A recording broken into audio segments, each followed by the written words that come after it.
Hey, nerds! It's Geeks of Cascadia. Geeks of Cascadia. Geeks of Cascadia. Exclusive tabletop game podcast for the Pacific Northwest. All levels of gamers. Analog gaming. Tabletop news. Dungeons and Dragons and magic. Stupid, mindless banter. There will definitely be some. That's probably our best. That's our best feature. You are listening to the Geeks of Cascadia podcast. Hey nerds! We're back. We think it's episode 63. 63. It might be 64. We'll check on that later. It doesn't really matter that much. You might have immediately noticed that we are missing Blue Samurai. Well, we are definitely missing Blue Samurai. Yeah. Because he is the man who drives the boat. He's out doing other warrior What are the things that samurais do? In the samurai. They roam and they bring justice to the people. That is what he's doing. So that's exactly what he's doing. Samurai. He is. But the good news about his absence is that I get my own microphone. Yes, we don't have to share microphones. It's great. Yes. Best podcast ever. I don't have to lean in. No. God, leaning in was terrible. Leaning in. Anyway, can we just, since you took a sip, I'm about to do a sip. Oh, do you want to talk about the beers? Intro with the beer. I think that's sure. one of the more important aspects of the podcast. This thing is great. It is great. Weather Mocha Stout Black Raven out of someplace, Woodinville or something in Washington. Yeah. Really excellent beer. And it's only like 6% It's about a perfect stout. It is. It's got a pretty awesome Raven. It really does. Yeah, and it also comes in a 22-ounce bottle if you prefer that, which is fantastic. I like almost everything from their brewery. I am drinking. Is yours equally as delicious? An Ecliptic Brewing Meridian Vanilla Stout. It's seasonal. And it's okay. It's not very vanilla-y. No. It's it's a beer. So that's what we're drinking, and we're here at the secret underground bunker of Geeks of Cascadia in Everett, Washington, because we didn't have time to go to a game store. Are you going to put the address across the bottom? The address will be across the bottom in case you want to come visit and watch this podcast live here, because we'll be doing this for a couple months maybe. Who knows? Or never again. It's kind of nice. It's kind of nice. Yeah. I don't have to drive anywhere afterward. And there's dogs. We've got dogs. You can't see them. There's a chance of barking. You might hear them. Yes, later. You may hear them. Awesome dogs. So what's been going on? We've gone a long time. We were gonna record a week or so ago at Around the Table. Well, Kirk Douglas passed away. That's very sad. That's very sad. He was Spartacus. He was Spartacus, but they all said they were Spartacus. They're all liars. Oh, just Kirk Douglas is on a liar? They're all just weird. Okay. It's like, what's his name? George, the boxer. Of the Jungle? No. George Foreman? Yes. Oh, they're all named George Foreman. Maybe they all really were named Spartacus. I don't really know. Maybe they were. It's probably a pretty common name. It's entirely possible. This is so on topic. The Greeks of Cascadia. I brought it back around. The Greeks of Cascadia. Here we go. Brought it back around. All right. So I think you usually start, don't you, with the con news? I do usually start with the con news. Let's just jump into that. How come you don't once in a while just like talk about like escaped convicts or people in prison? You know what? like maybe next time I'll do that. Yes, I do have the encyclopedia of serial killers. It's fantastic. That could be a podcast of itself. It could be. It's fascinating. And the encyclopedia of serial killers. Themes popping in my head. This is good. So coming up January 14th through 16th in Pasco, Washington, February. In Pasco, Washington, is RadCon. They've got all kinds of stuff. Rad, dude. They totally tubular. No. No, they're great. There's board games. There's dancing. Fans of every kind. There's maps of the hotel room. They've got a masquerade ball party thing. Mixing like the gamers with dancing. That's kind of I'm sure the dancing. They've got guests of honor, which look fantastic. That guy's clearly an artist.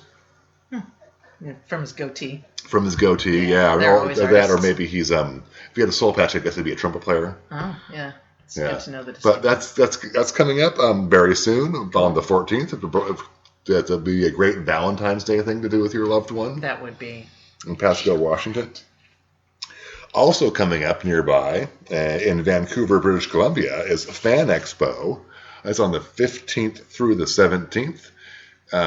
Bruce Campbell's going to be there. Oh, my. Okay. Todd McFarlane. Wow. He's a legendary Wow. creator. Even I've heard of him. It's just a nerd fan con thing. Well, it's not just. That's fantastic, but that's what they do. We've got Madeline Petcht from Riverdale. Is it from? Okay, so it's from TV and movies. TV, and movies, sci-fi. comics, They've perhaps, got. or I is believe it they all- have games, Okay. board gaming as well. So anything you're a fan of. Yes, they've got a family Nerdily zone. speaking.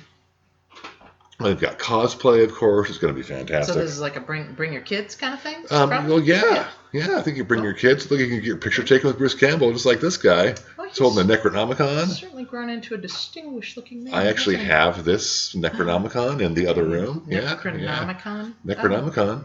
So names of the dead. What is it? It's a Book of the Dead. Book of the Dead. If you need to All the summon, dead? if you need to summon the dead, All the the dead? evil dead, definitely. Oh, okay. I think it really only Does works on. that get added to, or is it just a set Book of the Dead? There's a Radio Lab episode of their podcast where are there more dead people Because I mean, surely that have ever lived, or are there more people living than people who have ever lived? And that's a conversation. if it could I be would all like of to them, be a fly on there the are a wall. lot. You should listen to it; it's great, but there are a lot more dead people than there are living people. In case you're wondering, Kind of boggles the mind. Radio Lab. Love it. I love We're radio. not part of their organization. No, but they're super cool. They are super cool. Also coming up in Portland, Oregon, February 29th, because we have one of those this year, through March 1st, is Bricks Cascade AFOL. I don't know what AFOL means, but I'm sure it's awesome. Anyone It is about Lego, hey. which is going to be fantastic. They separate it up. Go to the website. It's brickscascade.com. There's different dates and days for different things. There's builders, and then there's people who come to observe. And then there's So- this thing where they break stuff down. So real bricks? No, Lego bricks. I mean, I saw your part about, but no real bricks. No then. real bricks. It's all Lego Legos. bricks. It's Legos. Okay. Yeah, super That's fun. fun, too. Wear heavy shoes in case they leave them on the ground, like caltrops. Yeah. Because that would be terrible. And then this is going to be my favorite. This is in Centralia on February 29th. We've got Say it right. BlazerCon. So I'm looking at their website. There's an anime thing here that looks really cool. It's doing she's this. winking, holding a little piece. And I don't know if you wear blazers. Doesn't really I don't tell know me if you nothing. smoke a doobie the whole time. With a blazer on? With a blazer on, possibly. Or maybe it's the Portland Trailblazers, but we also know they smoke doobies welcome. and wear blazers. Any kind of blazing that you do or Any wear kind of or blazing. eat or Lots of look blazing. at or cook. Centralia, Washington, February This is 29th. the expo It only for you. happens every 4 years, so maybe. Oh, look, I got a picture, a weird painting of Bob Ross on the side of a van. I don't my know what God, that he's is. cut. That's cool. Wow. Oh my God, he's ripped. And Wow. he's Why did he ever wielding a paint paintbrush shirtless? over his head. I Why don't do know. you paint shirtless? I would be watching I'm that. getting the vapors. Freaking Bob Ross. Bob Ross, Oh my holy God, smoke. we need a fan. Yeah. Oof, oof. And that's what's coming up That'll in bring con me back news. over the other side. And apparently turn you. Yes, that's right. Oh, that's the afros. Is that it get just me? me, or is he like just way more famous after his? I don't I mean, know he's because dead, I right? grew up He's watching dead, his right? show all the time. My mom, we used to paint and watch his show along with the Angry German You dude. painted with your mom and No, watched his show. I watched That's so television sweet. with my Oh, mom, okay. and she painted. That's really cool, though. My parenting wasn't that good. Did she Rebecca. try to paint what he was, showing? Okay, so it wasn't like a cooking show where you're trying to do the thing they're No, showing. it was like what people really do with cooking shows is watch them. Man, simple days, man.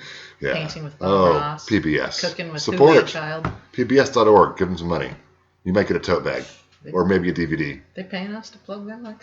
No, they don't pay anybody. They're nonprofit, and I'm That's sure all their the thing, funding man. is gone now. Wait, this isn't a political podcast. I keep forgetting. Everything's great. That's all right. My brain is slowly mushing it. Well, that was the con news. So, That was the con news. Is But- there anything coming up in games and stuff? There is. Was that your last con? That was That a was good my one to last end con, on. yeah. That was, you went out with a blazer con of glory. Going out in a blazer of glory. All right, first, I'll abstain from spitting on your microphone. It's So- Steve's microphone. In honor of our absent friend, I mean, Uh-huh. he's not dead. I just want to, that's not, sounded like he was. I was going to pick, how I like a theme. So Yes, I wanted I'm to going pick a to bunch walk of over there games. while you talk. Oh, okay. So I wanted to pick a bunch of games where they revolved around samurai or Okay. kung fu or That's some cool. such culture. That's cool. Okay, but I failed at that. So we'll just start off with this one dedicated to Blue Samurai, and it's called Kung Fu Panda. Is it based on the movie? Actually, it is. It is Okay. based on by Modifius? Maybe. Anyway, games. And it's totally based on the movie from DreamWorks, and you get to play as one of the Furious Five, or the Dragon Warrior Po. I didn't see it. I have not seen it either. And it's Jack Black, right? Yes, I think. And I love Jack. Why have I not seen this movie? I love Jack Black. I do too. We love you, Mr. Black. So you'll come up against Ox Screw Grunts, deleted. Wolf Slashers, Spearman, the Wolf Boss, as well as Tai Lung himself. Oh. And there's a time limit to defeat Tai Lung and other villains from the movie, and it's described as a furious action game. So that is the game for Blue Samurai. Maybe I'll buy it and give it to him for his birthday. Why not? There's this little thing in honor of the dogs. There's so many dogs here. You can't see them. Yes, They're here. they're vicious. This was cute. The game is called. It's from Singapore. It's from Singapore. Is Singapore a city in Singapore, or is that's what it says? I think Singapore is just a city. Okay, well, that's where it's from, and it's called Doggo Home, and that's all one word. And so I read it and thought it was dog, go home. But, without the punctuation there, it's Doggo Home. And this thing is cute. It is by Woofwaggers, and that is a company, small company. This gal started it to... she wanted to educate fellow dog lovers with comprehensive info on dog-related activities and services in order to fulfill their mission in creating better lives for dogs. That sounds fun. It is cute. It's on Kickstarter. It's got 20 days to go. It's like 45% funded, and it is the cutest game. It's a card game, and you each get dealt your own random dog, and then there's dogs in the center there in the waiting area, and then you get your service deck, and includes bed and water and food and exercise and toys, and then there's one that's just love, and you can use that anytime, and however many dogs you adopt, you win the game with. Yes, it's really cute. 2 to 4 players, cute as Dickens, cute graphics. Doggo Home. Love it. Sweet. All right, got one over here called Hot Garbage. All right. It's kind of a nifty, do what your card says kind of thing, but again, very attractive game. Lots of very easy to learn. 54 cards, 2 to 4 players, takes between 15 and 30 minutes. Awesome. That's what we like. It's super cute. It's by Nathan Munier. Sorry, Nathan Munier out of Burlington, Vermont. He's got 11 days to go. His goal's super met already because this game looks really that cool. And I would have actually ordered it if I didn't have a bunch of animals laying on me and I had wallet access. Yeah. So, but I will order it. I'm going to. It's just put the card down and you can start a fire or build your wood up to a certain point, and then when you burn the fire down with this other card, you get points, and you can extinguish your opponent's fire and all these little things. Each card has 4 different purposes to it. Okay. So it's strategy, but it's not too much strategy. You can play it drunk, and it's quick. Yes, So that's what we like. That's what I look for. We like being able to. This is super Woo! easy. Okay, moment of silence. Moment of silence. Yes. Yeah. Okay. So never mind. Can't tell that joke. Parks. Now you played Parks. Parks. Did you not? Okay. I played Parks at Orcacon. Well, I picked it out because it just looks so pretty, and then I remembered you played it, and they have the expansion now, which is Parks Nightfall and Parks Memories. Yes, and we have a Parks review, which is Keymaster couple episode 61, I think. Cool. Doug and Kelly. Cool. Yeah, it looked really, really nifty, really attractive, and looked really complicated. But I came down, I was all tired, and these guys had been playing it since the morning, and they just kind of blew through it, and they all just learned it. So I guess it's not that hard. It's a really fun game. It's like it seemed fun. Here's what I like to say around Blue Samurai. It's like Takedo, but fun. He's not here to rebut. Okay. So those are out, and those are it's 711% funded. So cool. That's how good the game is. People already know it's awesome. And if you love Takedo, about 2 years ago, we have an episode where we played it drunk at Orcacon. It's kind of funny. What does Takedo mean? Is that a word? I don't know. I think it meant. Did Blue Samurai know what it meant? I don't know. We was late at night. It was in the dark, so we couldn't tell what color our pieces were, like green or blue. I don't know. Is that my piece? Not in like the pitch darkness. No, it was in a bar. That would be weird. It was in a bar at Orcacon. And do you drink at Orcacon? Yes. Orca juice. Orca juice. The orca. We milk the orcas because they're mammals, and then we make special orca butter's milk. It's the best. It is great. Anyway, it's kind of funny. Check it out. It's like a couple years ago. I have never played that. It's not a bad game. I don't want to say it's a bad game. It's just that we had a bad experience because I didn't know what I was doing and it was dark. But that sounds like that would make for a fun experience. Yeah. But I guess it depends. If you ever played Genotype? Genotype? I have not played Genotype. Which is not the same as finding your family tree during whatever that is. Oh, I thought it was. But this is really cool. It's look, I have a picture of the game setup. See how Oh, attractive yeah. that is? Genotype, a Mendelian genetics game by John. I'm so sorry. Covey. What happened to the simple names like Anderson or Peterson? Covey. Genius Games out of St. Louis, Montana, Missouri. St. Louis, Missouri. Okay, so let's not talk about where St. Louis is. And a Did Sharpie? anybody watch the Super Bowl or watch any tweets afterward about where St. Louis is? Oh, well. No, well, that's Kansas City. Never mind. Genius Games. Yeah. So anyway, Genotype looks really cool. It looks kind of complex, but it doesn't sound like it is. They actually have 14 plus for age recommendations, but I think that a younger kid could play this because this stuff is interesting and it's all about matching. And really, Punnett Square, is that hard to teach a small child? No, it's just matching. Yeah. But anyway, and it's so super funded. It's beyond thousands of percentages funded. So a lot of people are interested in this game. It's about 45 to 90 minutes. You can play 1 to 5 players. Takes place, it's a worker placement and dice drafting game built upon Greg Mendel's work with genetics. And Okay, well, I'm familiar with that. Yes. Players take on the role of scientists in Greg's monastery, St. Thomas Abbey, in the mid-19th century. And, it's kind of cool. It's got a lot of steps, but you basically plant your crop. You can use strategies to increase your crop planting space, do things to make your crop grow faster.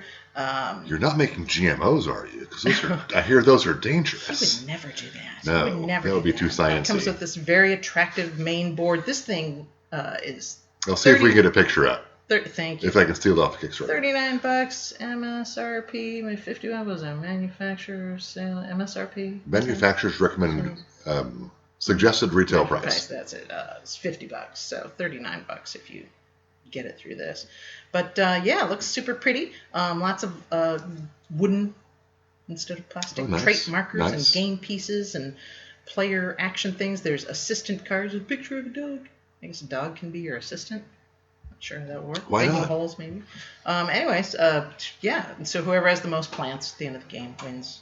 And finally, that does actually look like a fun game. So hopefully I can find it somewhere at the next GameCon and play it with some people. I found this one that I passed by a couple times, but it's called The Artifact. And it just looks really cool. It is a solo RPG zine. Oh. Which I've just kind of learned Is it like a periodical? what that's about. Yes. Cool. Right? Yeah. Should sound more confident. I think that's fun. I just kind of learned what it meant. Jack Harrison of the Mousegate Press, Southampton, UK. Should I do it? No, don't do it. Don't do it. All right. And in this game, I was attracted to it because it's solo play. Graphics look really cool. You craft a unique magical item and play to find out how it changes as it passes through the hands of many different keepers. It is a 32-page RPG zine of legendary items and transient heroes for one player. It says designed for contemplative solo play, which means you got to think a little bit. That's fun. That's fun. Yeah.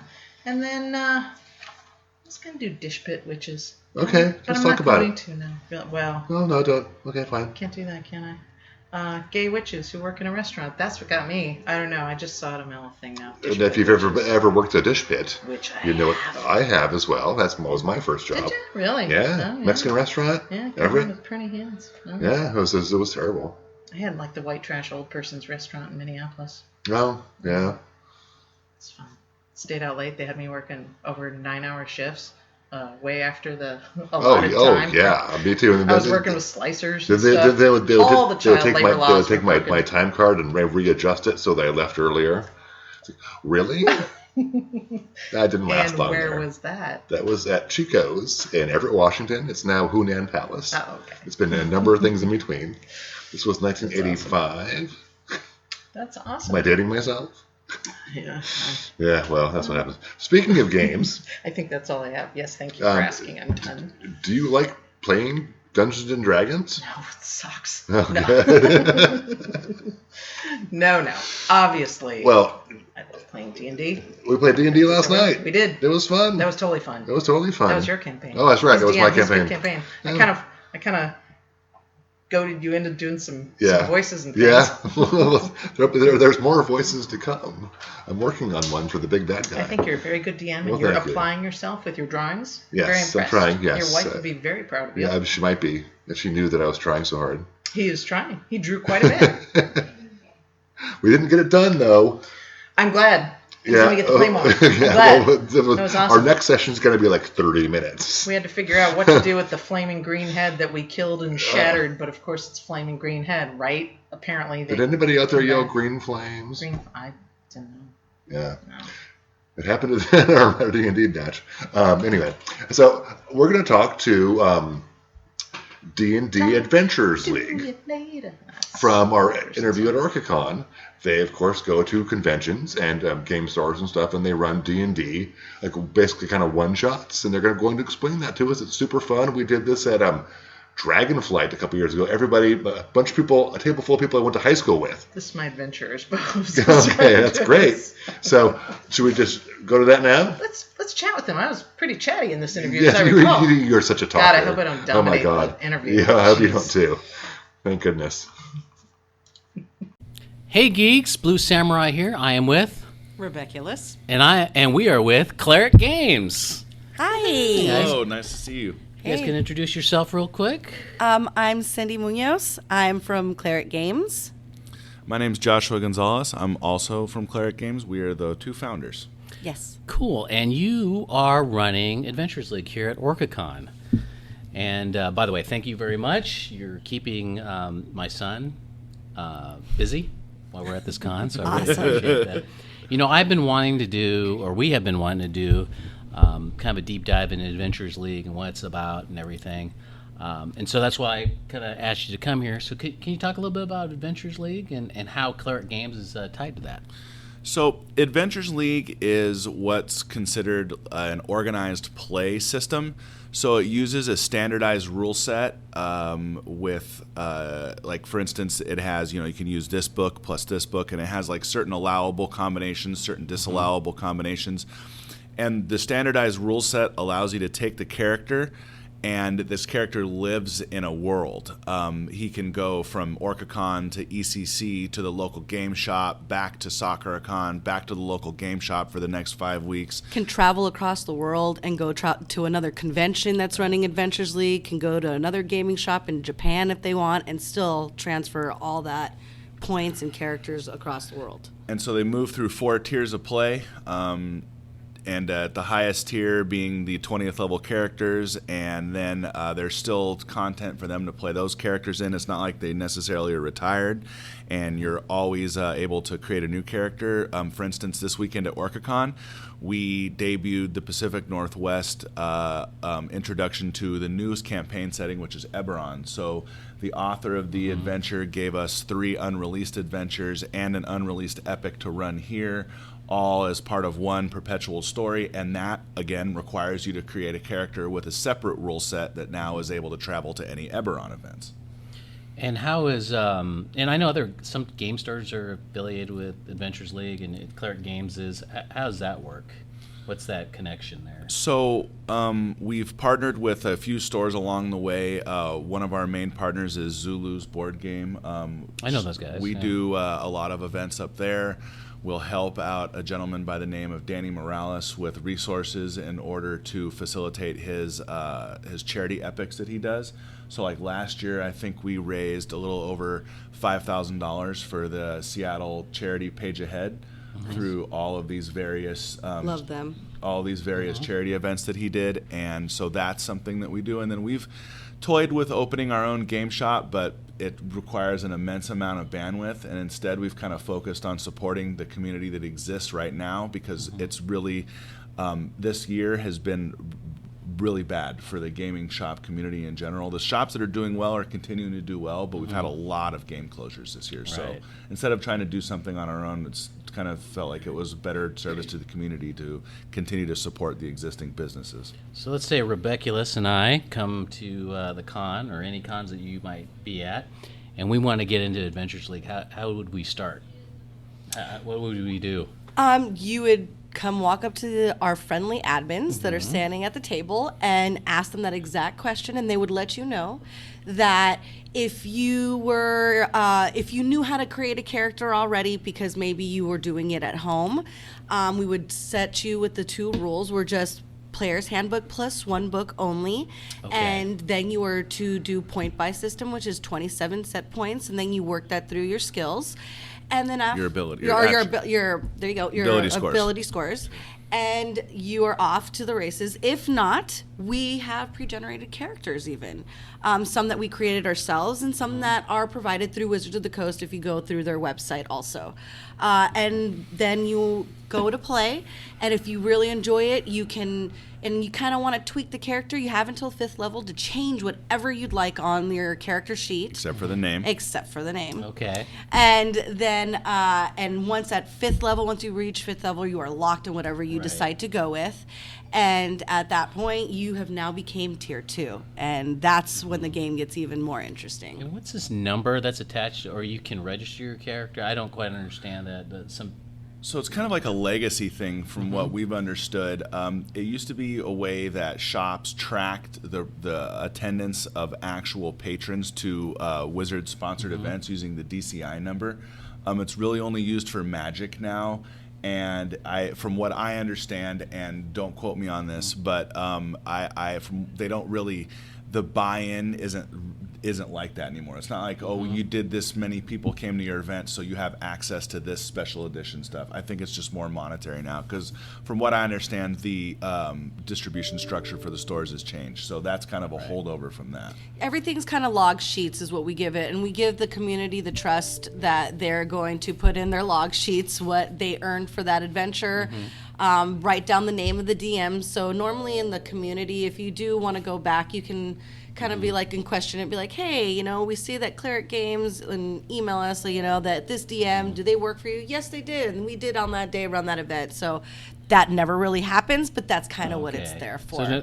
So the number doesn't correspond to some master database where your character's in. You can go, okay. It used to, but it's no longer something that's like required or supported. Right. But it does allow some people are holdovers, or they have a DCI number anyways from Magic tournaments that they've played, because that's really where it comes into play now.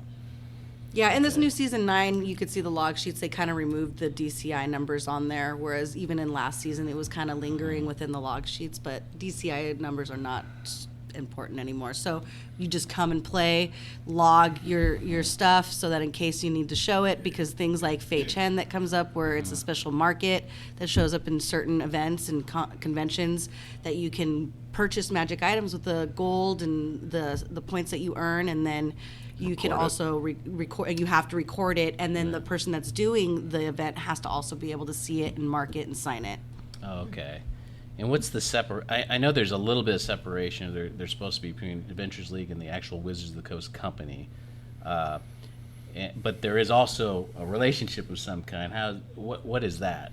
So they have their administrators that run the Facebook page and the main Dungeons and Dragons Adventures League page, and then there are some liaisons. The main one is Chris Lindsay, who is the guy at Wizards of the Coast who oversees a lot of the Adventures League stuff, and then it really goes out to the team of writers that they have. And there's a variety of different writers that kind of cycle through, and then there's new ones that come on and come off, but there's some main ones that write a lot of the adventures. And from what I understand, they're all kind of contractors. So while Wizards of the Coast obviously has a hand in it, and they drive the general direction by it's seasonal.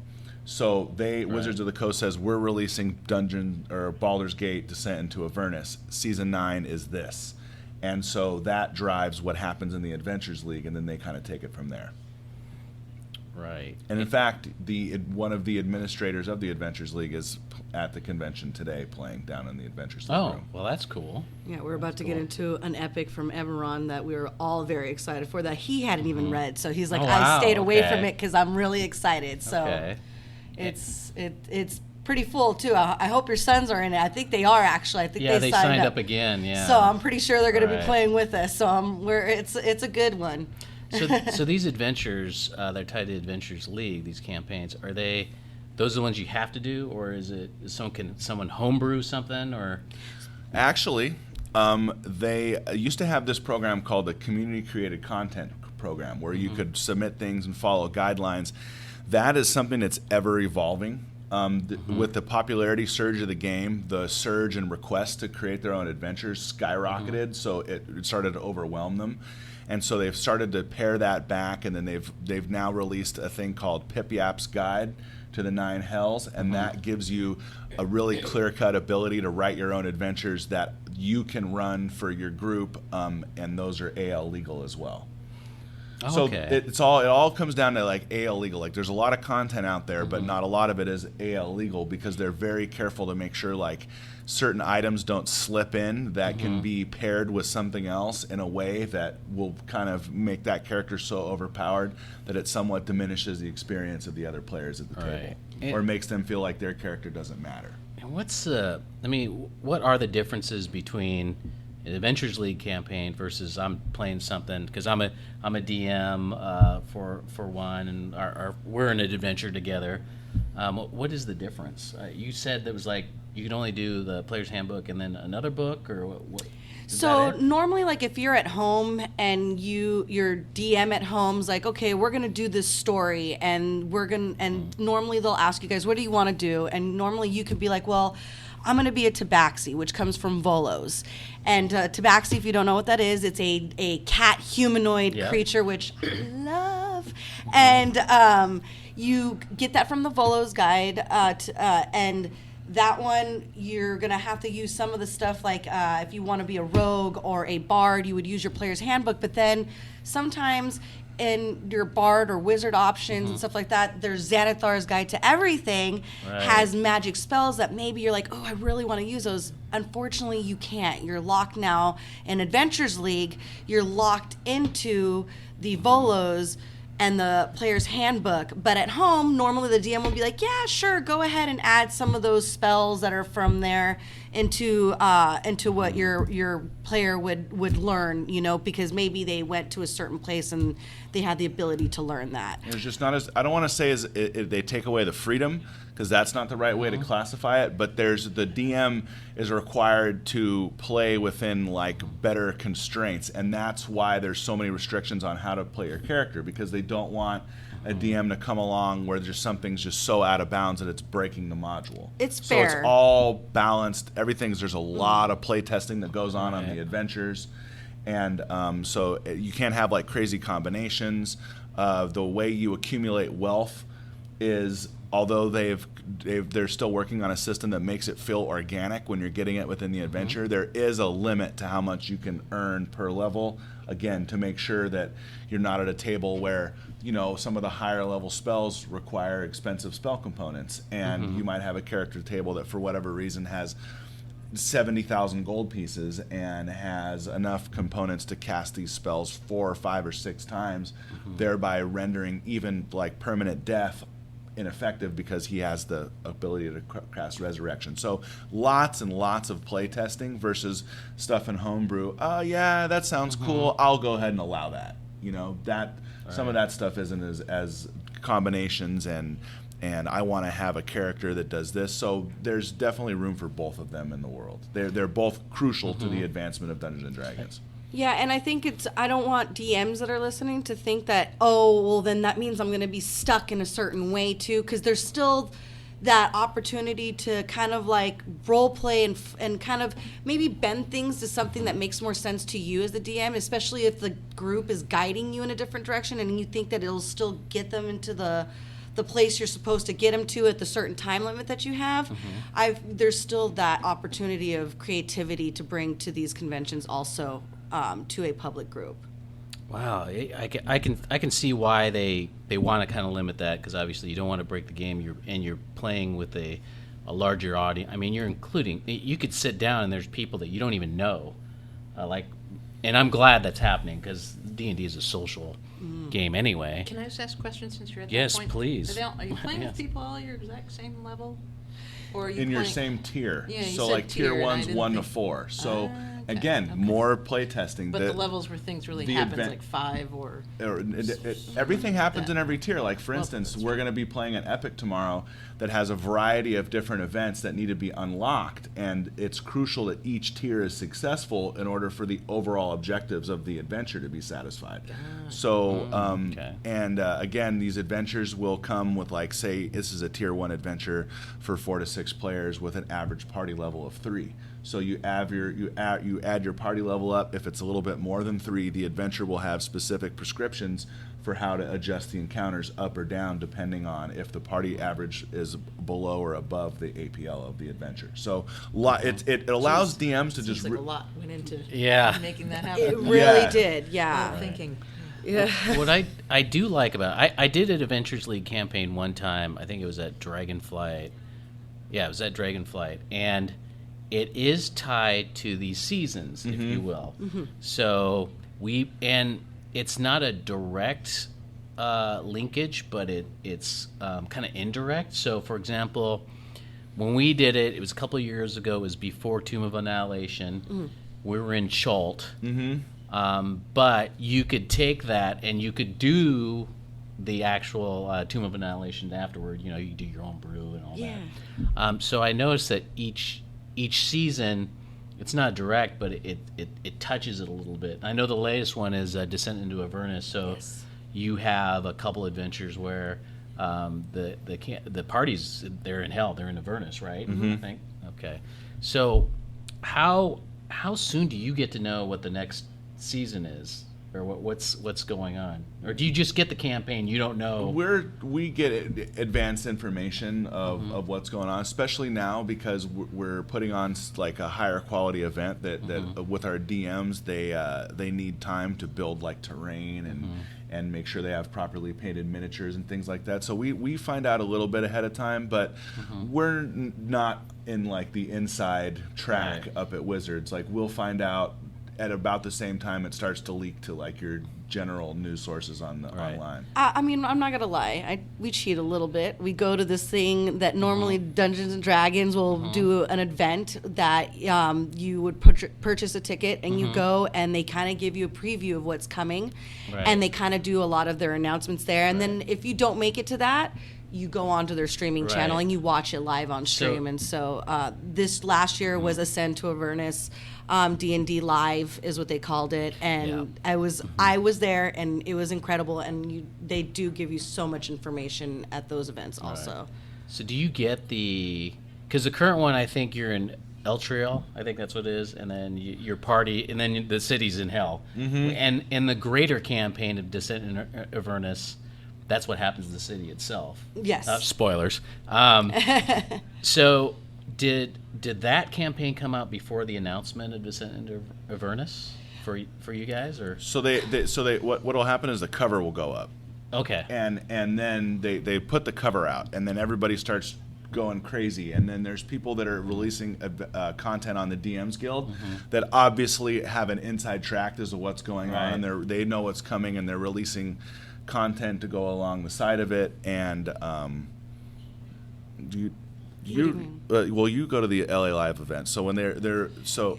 Well, when we went to the LA Live event, it seemed that even the people, like Joe Manganiello and all these people that were up there had literally just been given these modules that they had ran live to give the public a sample of what was coming out. So, I mean, they're pretty tight with the goods before they release them. We do get to play test some of them, but when we play tested even the Descent to Avernus, it was during the announcement of the Descent to Avernus Live that was coming out live. I mean, they're good at keeping their secrets up at Wizards, and as soon as they start to leak it, I mean, everybody's kind of waiting on pins and needles for it. And so Eberron was their big thing that's going to be overlapping some of these seasons because it's going to be running for 12 or 20 months straight.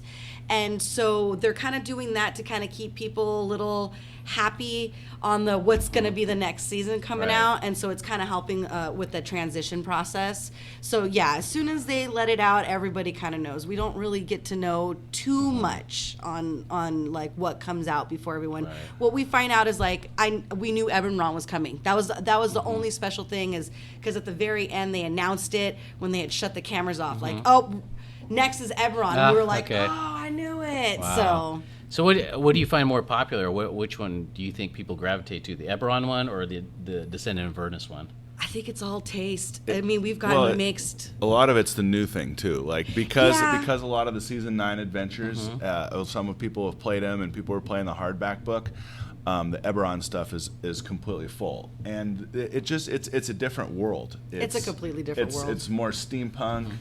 There's more high technology, lightning trains. There's a beloved character class called Warforged. That are like walking automatons, and the people are really excited because it's just something different. And the lore is different, and it's a completely different world away from Faerun. So that's the thing about the difference of what Eberron is from Avernus. It is not Faerun at all. It is a complete different entity in a different plane. So that's another thing. So some people are like, it's not my style. I want to, and some of them are just like he said, I'm just so into what's going on in season 9. I haven't even had the opportunity to go to Eberron. So, but it's there and it's waiting, and it's fantastic. Can't wait till we Yeah. You're gonna do that, right? The Descendant of Avernus. We've been talking about it. Right now, we're at the Mad Mage. Oh yeah. So it's like, oh man, this is so exciting, man. And we were like deciding whether or not we wanted to do Undermountain or we want to do the Descendant of Avernus, and eventually we just decided to go to Undermountain. But man, Descendant of Avernus, I mean, who doesn't want to go down there? Yeah, go to hell and fight People devils told me and that stuff, my right? War machines. That's all I have to say. That's War right. machines. Making deals with devils too. Yes. A lot of the modules allow you to make some pretty wild deals. Like you are able to trade your soul, and the way that works in Adventures League is you'll get a cert at the end. There's no more dying. Right. If you die, there's no resurrecting. You got, an epic magical item in trade for your soul that you just got to pick, but when you die, your character is now retired from Adventures League play. Right. Oh wow. Permanently. Okay. Yeah. Permanently. Wow. You don't want to. You don't resurrect as a lemur. You could, or Yeah, play that? you No? become Okay. you become You're a blob now. Yeah. Yeah. Or like Wow. in the other adventure we played the other day, they were fighting in this gigantic gladiatorial pit, and they won all the gladiatorial fights, 20th level characters, and they get offered the chance to be the new master of the gladiatorial pit, and one of the guys picked it, was like, yeah, I want to be the master, just thinking, okay, cool. Well, here you go. Here's some benefits that you get. In a year and a day from today. Your character is now retired from Adventures League play for wild. a year and a day while you're in hell administering the new gladiatorial pit. So see you in season 10. And the glossy look on his face, like, what did I just do to myself? Jeez. That. Oh man, let me let that soak in. Yeah, that was intense. Well, by the way, Geeks of Cascadia wants to let the listeners know, only do that in your D&D campaign. Don't do it in real life. Don't do the trading in real life. No. We don't recommend doing that. No matter what they tell you. Cleric Games also confirms that. That's We don't right, that's suggest right. that for How do IRL. you know? Why? Oh, I don't know. Are you I really don't know. That's right. Yeah. So it's exciting. This is a really exciting time in D&D, and you got a lot of new players coming. That's what it seems like to me. And, and Adventures League is a great kind of gateway into RPGs. Do you find that most of the people that sign up are kind of new, or? Yeah, so our biggest place that we go to in all of the conventions and we do ECC, we've done PAX, we've done a lot of things, but the one place that we find our newest players is the Washington's Renaissance Fair. There, we are the first people to bring Dungeons and Dragons there, and it was, for us, probably every year it's the most rewarding convention because Lots we of- get new families. Oh, it's the best. Whole families. It's a different experience. It's the closest you're ever going to get to like, well, the adventure starts in the tavern. I mean, everybody's in costume. It does start in a tavern. Everyone walking through, and so the noise cool. and the bustle and the music in the background, it really adds to the ambiance. So everyone's so I've into DM'd it. in a full set of That's armor genius, you at the guys. table. That's very cool. I've been to Renaissance fairs when I was a kid. They didn't have that. Yeah. I mean, really, you're a step Us away from too. playing D&D, That's what it was. right? We spent too many nights in the parking lot going, do we really want to go into the bar? We've been drinking all day. I don't think so. We just want to play D&D. Man, I wish there was some place to play D&D besides by like Campfire Light. And as soon as we set it up, it's just full from the beginning of the day to the end of the day. That's cool. We'll be expanding it this year, but we at these conventions we get a lot more experienced players, and then at like the Comic-Cons, we get a lot of walk-up players who the way we set things up is usually tactically close to where the vendor hall is closing, as close as we can get to there.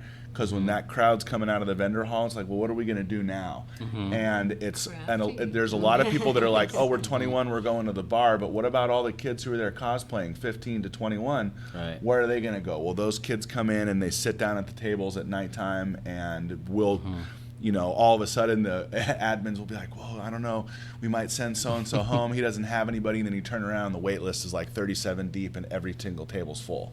Wow. And it's like a youth, like a youth center vibe at that point. Sounds like it. That's cool. Yeah. So, I wish that was around so- when I was a youth. yeah. Me You know, too. the thing about Rebecca Just the is other day. you just got into D&D like Oh, a yeah. few years ago. Oh, yeah, So in my late 40s. Yeah. How's that? No, I literally Pretty just awesome. got into it a couple years ago myself here at Orcacon. I wanted. Oh, nice. you're welcome. Yes, thank you. Yeah, I wanted to back in the 80s when I was a kid, but I didn't have Friends. like 3 other friends. I knew the guys were playing, but I was just like, Yeah, this was the convention where our whole company, Cleric Games, started. We came to Orcacon 3 years ago and had a really good time and said, you know what, this is something we'd really like to get involved in. And so then next year we were the organizers and organizers again this year for the Adventurers League. And this year we'll be doing 29 weekends of convention organizing in the Wow. Pacific Northwest. So what do you guys think the next season is going to be? I know they're going to announce it here pretty soon. Or what do you think? What are you hoping? Think it's going to be tied to Eberron again? Because they kind of been rolling this out? Or is it going to be something new? Well, They teased a little bit Laurel Silverhand, right? yeah, I mean, well, I don't know. My You know heart, something. my I can heart tell wants you know Spelljammer. something. What's that? So I can tell you know something. No, I don't. My heart says Spelljammer, but my brain says I don't know. So I think I know something, can't say anything, but the Laurel Silverhand book is going to be more. I think they're going to be they're going to be grouping together some of the Unearthed Arcana So classes. it's and just things going to be that. like a source rule book. That's Okay. what I'm thinking on the And new then book. there'll probably be some adventures written against it, and then there'll be another season that's people Right. are gonna really enjoy the I season think 10 stuff. Yeah, I think more towards springtime is when we'll start hearing rumors kind of leak out about what the Right. next season is going to be, because that's normally when they start kind of hinting Yeah. by It's like being releasing play-tested artwork right now. and stuff. So. I'm really hoping Greyhawk will come up. It probably won't, but if they can go to Eastern Faerun, that would be kind of nice. Being Asian, I would like to, see that. That'd be kind of cool. Those were the first books I read. Were the Horde, Shulung, Dragon Wall Yeah, books back in the day. That was my first introduction to reading in the Forgotten Realms before I even started reading in any of R.A. Salvatore's books. So I always have a place in my heart for Shulung and that whole area and the Karatur system. Yeah. And so I've been playing since 2nd edition, and we got all the campaign systems. We had to have everything. Oh, now we're going Right. to, and then we love Mastica. Oh, Okay. I love it. Oh, That's yeah, where okay, the yeah, Tabaxis yeah. originally come That's true, from. yeah. So Yeah. I love Mastica So like very when we much. ran our Chult campaign, like we transformed it into like a seaside, like Mexican type village with That's cool. like corn vendors in the street, Yes. and that's how we interpreted it, and that's how we've represented it in our world. That's what awesome. we love. It's just inclusivity of these systems, and some people have their feelings about like the anachronistic ways they used to implement them back in the day, but as we resurrect them, it's our duty to bring them into the fold and like the modern viewpoints of these things. And Right. Just because they were anachronistic back in the day doesn't mean that now we can't use them as service to like the diverse cultures that are playing the game now. Yeah, I'm first generation American. I'm Cuban Colombian. So for me to be able to have something to bring, because like no one celebrates Cuba and Colombia and stuff like that. And so for me to be able to have something that I can like bring in like my tabaxi to kind of give that flavor of what I grew up in, I love it. And so that I love bringing that to the table and kind of bringing that flavor so that I can feel like I'm kind of doing my justice to what I grew up as a kid with, you know, and kind of enjoying it. That's why I picked a samurai. I feel it, man. Yeah. I'm a bard who came from a mariachi group that now wants to be the most That's famous awesome. bard in all the realms. That's and so she awesome. travels and she went to hell and she made Medusa love her. So she wooed her with her songs and made friends. And so that's her goal. That is that's cool. the best part. That's The best part about Dungeons and Dragons, and especially with Adventures League. You can bring that and introduce it to strangers and you become instant friends, you know? It's great. So how do we get a hold of you guys, and what's your contact info? So and your it- socials. Twitch.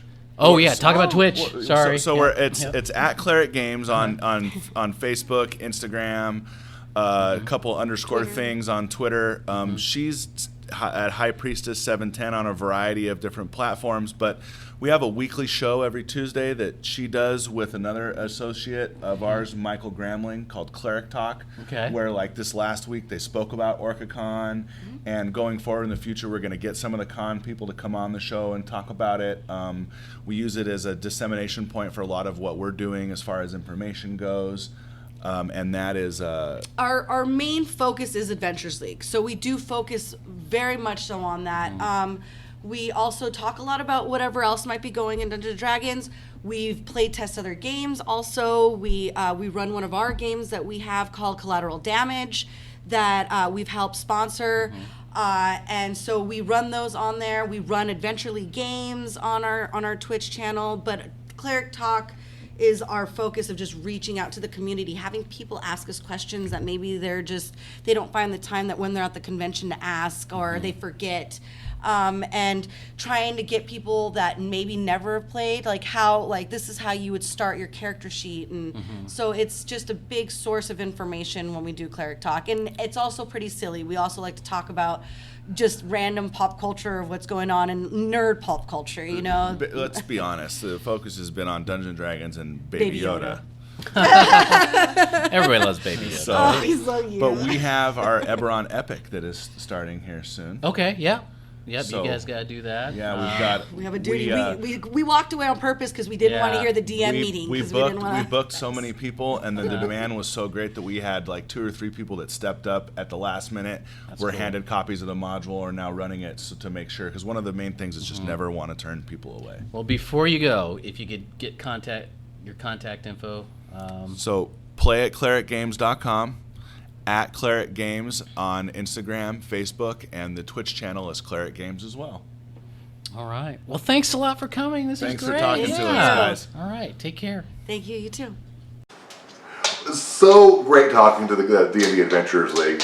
I thought so too. Clearly. Yeah, you were so dynamic. Did I dominate? Did I step on anyone's toes? You maybe talked a little bit too much during the I interview. feel bad. Um, Retroactively. Yeah, it's mortified like by my performance. since you hadn't ever played D&D Adventures League. No, I never did. I imagine that's why you have so And many actually, questions. I didn't know that's what it was. Yeah. I thought it was something kind of completely different. So No. I didn't know that it was the character that can go from you can Oh, go wherever yeah. in the world and play that character. I didn't know Totally that, cool. so that was But you really learned clearly. I You did. listened. I learned something. Yes, that's great. Sorry.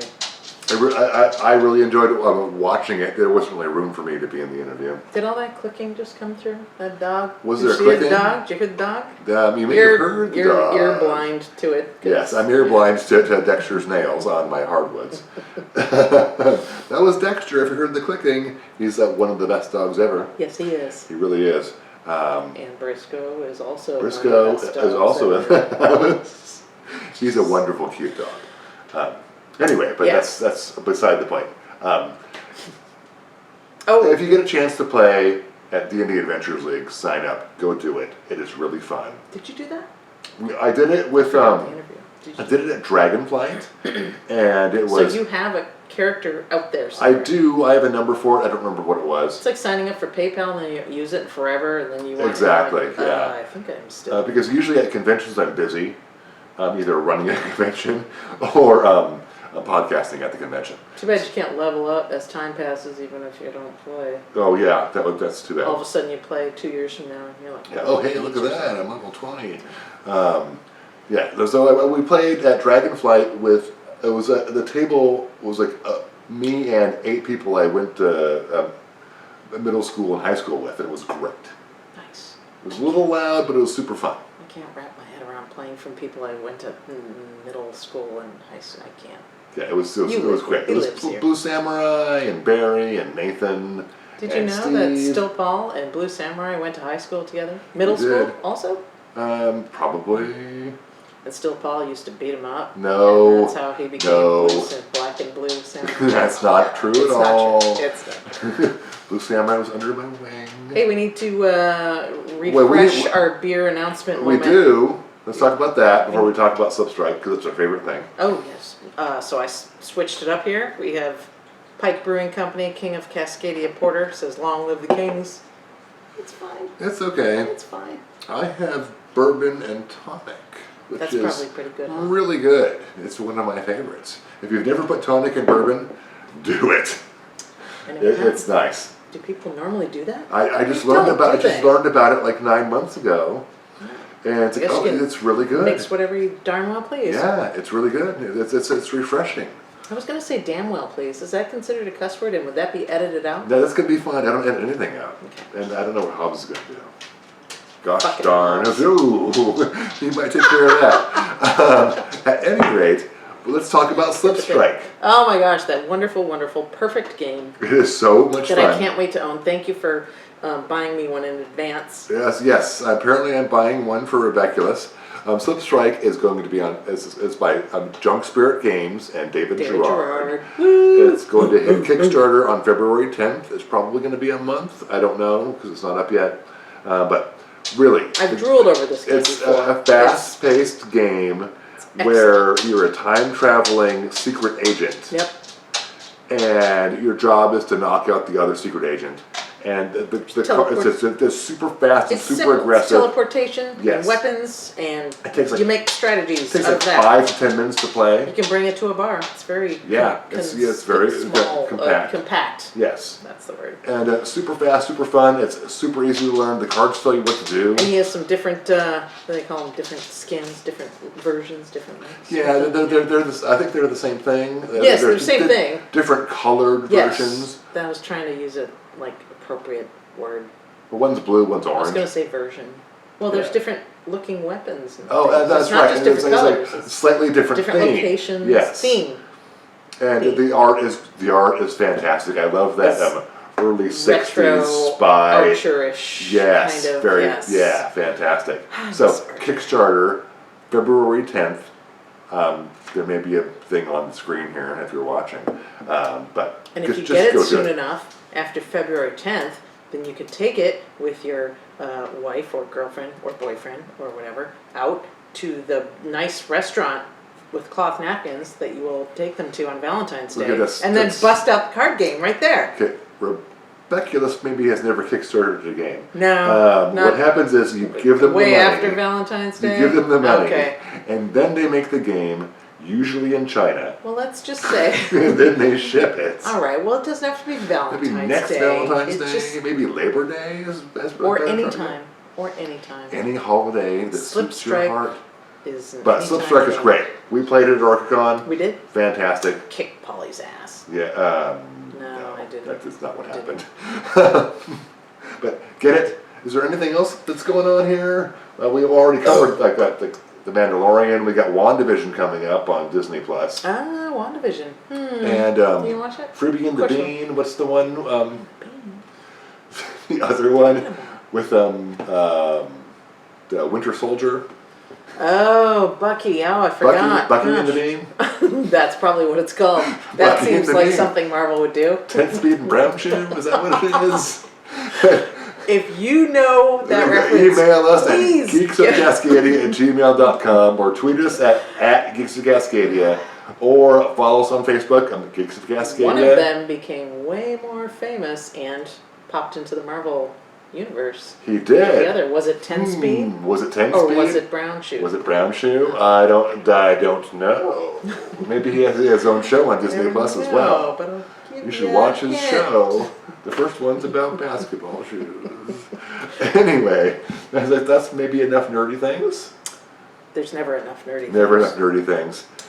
Blue Samurai, if you're listening to this, Which We you miss are you, because you're buddy. going to edit it. We miss you. we miss you. Sorry about that earlier offensive word. And then and all of the lead into this section of the podcast that you have to chop off. No, keep it. Yes, that would be great. So, Oh, so you gotta say the thing. we have to say the thing. The I'll say end the first part, you say the second part.